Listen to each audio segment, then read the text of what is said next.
Hello and welcome to Module 8. In this module, we're going to discuss two different readings. The first reading is by a philosopher named John Locke, and the title of the reading is Two Treaties of Government. And the second reading is by Thomas Jefferson, and that is the Declaration of Independence. Now, I do want to make something clear. When Martin Luther King Jr. taught this course, he did not include Thomas Jefferson's Declaration of Independence. So that's an addition to the syllabus that I've made, and I hope to explain to you why I've included that in the syllabus, but more on that in a moment. The other thing that I want to call to your attention is if you look back to Dr. King's syllabus, the order is actually slightly different.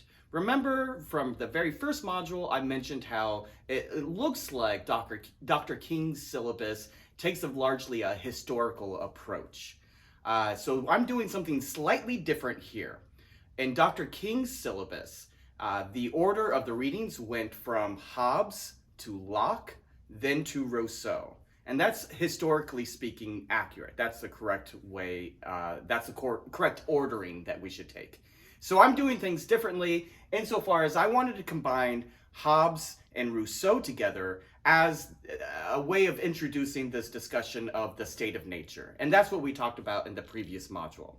Now, in this module, I'm going out of order and I'm going to discuss with you John Locke's approach to the state of nature, as well as a number of other issues as it relates specifically to the founding documents for the United States, specifically the Declaration of Independence. So that's something that you may have paid attention to. For our purposes, really, it's not going to matter too much that we've gone out of order for these two modules.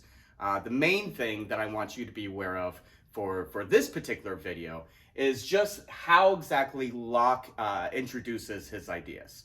So Locke lived 1632 to 1704, and he wrote extensively on a number of philosophical issues, not just on political philosophy.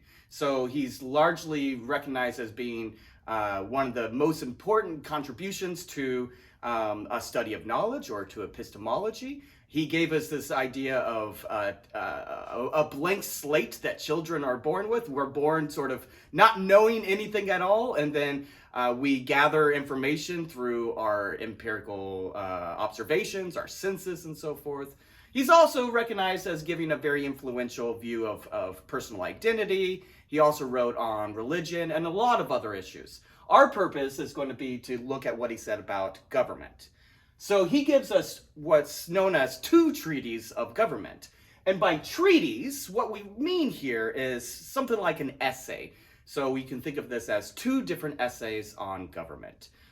So the first essay, which is not included in your reading, but I think that it's important to understand what the purpose of the first essay or treatise is. The first treatise is basically a refutation of an absolute monarch. This is very similar to what Hobbes did, if you remember from the previous module. Hobbes argued against the divine right of a king.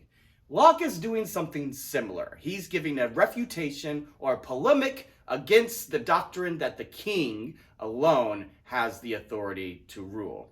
So if you think back to the last module, that doctrine says that God gives the ruler the right to rule. God has given the king the right to rule over subjects. And so the doctrine at that time was based upon the Garden of Eden story. So the idea here was that God gives Adam the right to rule over all of the earth, including Eve and their children. So the idea then goes from Adam to all of the different biblical figures and all of the other different rulers throughout history, all the way down to present age. And so at that time, the king was a kind of a descendant of Adam, maybe not necessarily biological descendant, but political authority descended from Adam to the present day rulers. And so that's how God would have given the king the divine right to rule.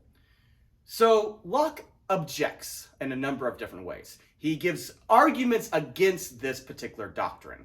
So the first objection is a textual objection. This objection says, well, if you actually look at the biblical work regarding the creation of the earth, the Adam and Eve story, you don't ever find in the Bible and the Garden of Eden story, you don't ever see God actually saying it's Adam who has authority over all of the earth or authority over Eve or their children. Rather, what you find in the biblical story of the Garden of Eden is that you have a kind of an egalitarian view of the situation. They're living in a state of perpetual equality, right? So Adam doesn't have any authority over the earth any more than Eve or their children. They all share the wealth of the earth in common. So everybody has an equal right to cultivate and produce goods from the earth. In fact, what you see in the biblical story is that it's not necessarily a right to rule over the earth that we share in common, but rather it's an obligation to be a steward to the earth, to take care of and to maintain the earth. And so what Locke is saying in this first objection is, look, this is just not biblically supported. If you go to the textual evidence, you don't find a kind of divine right to rule by the kings. Rather, you find an egalitarian story.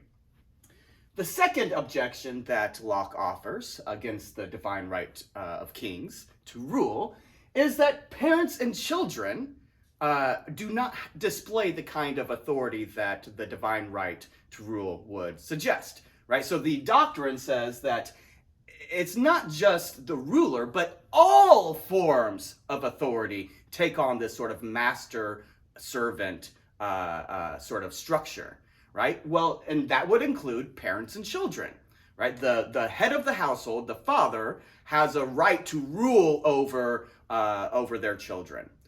Now, Locke says that's just simply not the case. Instead, what you have is a situation where the parents have an obligation to take care of the children until they reach an age of rationality, until they reach an age where they can take care of themselves, right? So instead of being a political sort of authority over the children, rather it's a moral obligation to take care of the children. In fact, Locke doesn't think that this is going to apply to a husband and a wife either, because Locke does think that, while the husband does have a certain authority over the wife, it's limited in certain respects.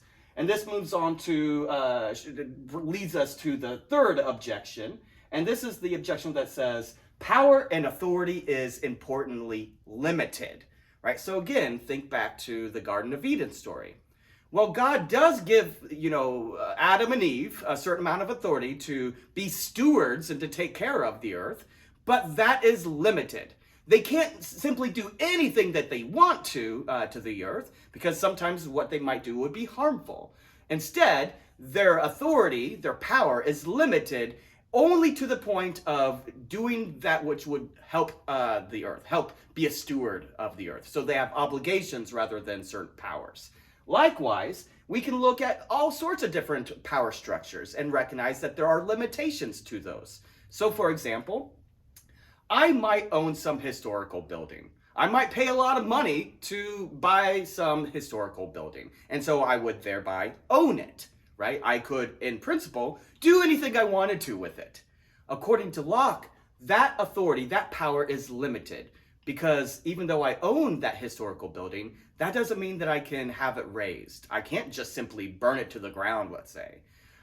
There's other sorts of examples we can think of where somebody might have a certain amount of authority, but that authority would be limited. They can't simply do anything they want. Likewise, according to Locke, the husband may have authority over the wife, but that authority is limited. The husband can't do anything they want to with the wife or the children, and likewise the political authority that's given to the sovereign, to the rulers, that would be limited as well. They can't simply do anything that they want to with the subjects that they rule over.